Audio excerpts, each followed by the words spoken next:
முதல் வாசகம். இறைவன் முன் மனிதர் நேர்மையாய் இருப்பதெப்படி? யோபு நூலிலிருந்து வாசகம். அதிகாரம் 9, இறைவசனங்கள் 1 முதல் 12 முடிய மற்றும் 14 முதல் 16 முடிய.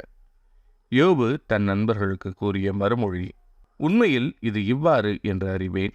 ஆனால் மனிதர் இறைவன் முன் நேர்மையாய் இருப்பதெப்படி? ஒருவர் அவருடன் வழக்காட விரும்பினால் 1000-ல் 1 கீழும் அம்மனிதரால் பதிலளிக்க முடியுமா? இறைவன் உள்ளத்தில் ஞானமுள்ளவர், ஆற்றலில் வல்லவர்.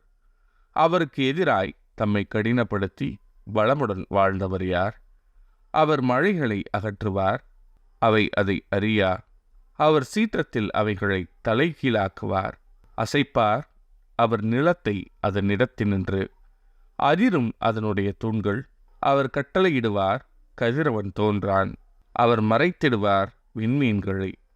தாமே தனியாய் வானை விரித்தவர், ஆழியின் முதுகை மிதித்து நடந்தவர்.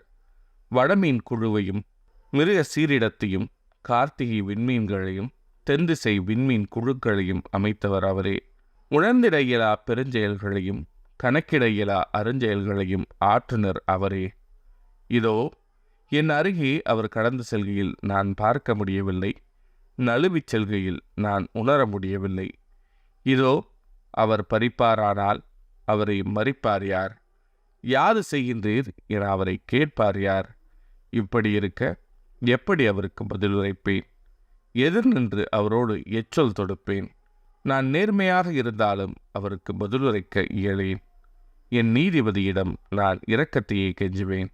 நான் கூப்பிட அவர் பதிலுரைப்பினும் என் வேண்டுதலுக்கு அவர் செவி கொடுப்பார் என்று நம்புவதற்கில்லை. இது ஆண்டவரின் அருள்வாக்கு. இறைவா, உமக்கு நன்றி.